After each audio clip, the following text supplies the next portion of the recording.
ப்ரீலைட்டிங் பண்ணாததுனால அந்த மாதிரி ஒரு லுக் இருக்கும். ஸோ ப்ராப்பர் ப்ரீலைட்டிங் நமக்கு தெரிஞ்சிருச்சு அப்படின்னு சொன்னால் வெர்ஜின் ஹேரில் இருக்கிற வெர்ஜின் ஹேர் இந்த லெவலில் இருக்குது. அப்போ வந்து பேசிக்கில் வந்து நம்ம வந்து இந்த மாதிரி செகண்ட் 20 வால்யூமில் பண்ண ப்ளீச் தான் இது. இந்த ப்ளீச்சுக்கு வந்து இந்த லெவல் திக்னஸ் இருக்கும், இந்த குவான்டிட்டி இருக்கும்.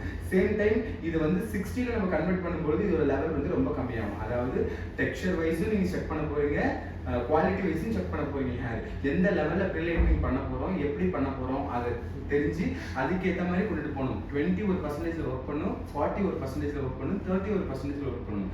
எடுத்த வேகத்துக்கு நீங்கள் பேசிக்காக இருக்கும் பொழுது எடுத்த வேகத்திலே போயிட்டு 40 வால்யூமை டச் பண்ணவே கூடாது.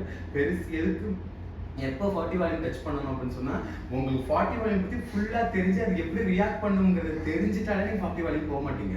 ஸோ நிறைய பேர் நிறைய அசம்ஷனில் வந்து 40 வால்யூம் டேரெக்டாக எடுப்பாங்க, சீக்கிரம் வந்துடும். அதெல்லாம் கிடையாது. பவர் ஜாஸ்தி, ஆனால் ஹேர் டேமேஜும் அதே அளவுக்கு இருக்கும். பை லெவலாக கொண்டுட்டு போய் அதை வந்து இது பண்ணுங்க. எடுத்த வேகத்துக்கு ஒரு விஷயத்தை வந்து நம்ம வந்து ப்ரீலைட்டிங் வந்து கொண்டு போக முடியாது. ஸோ கேட்டகரி 20 இருக்குது, 40 இருக்குது, 30 இருக்குது. இது எதுக்காக இருக்குது அப்படிங்கிறத தெரிஞ்சுக்கிட்டு அதுக்கேற்ற மாதிரி நம்ம வந்து ரிசல்ட்ஸ் வந்து கொடுக்கும் பொழுது நம்மளுக்கு எக்ஸாக்டான ரிசல்ட்ஸ் வந்து ப்ரீலைட்டிங் வந்து நம்மளுக்கு கிடைக்கும். ஸோ இது வந்து ஹேர் அனாலிசிஸ் அண்ட் சாம்பிளோட பீஸும், இது சாம்பிளில் ட்ரை பண்ண ப்ரீலைட்டிங்கோட சாம்பிளும் இங்கே இருக்குது. ஸோ இதை வந்து நம்ம அடுத்த லெவலுக்கு எப்படி கன்வெர்ட் பண்ண போகிறோம்னா ஆல்ரெடி 20 வால்யூம் நீங்கள் பண்ண ரிசல்ட்டை வந்து 40 வால்யூமுக்கு இன்னொரு வாட்டி ப்ளேஸ் பண்ண போகிறீங்க. அப்போ இதோட குவாலிட்டியும் குவான்டிட்டியும் எப்படி இருக்குன்னு பார்த்துட்டு அடுத்து 60 கன்வெர்ட்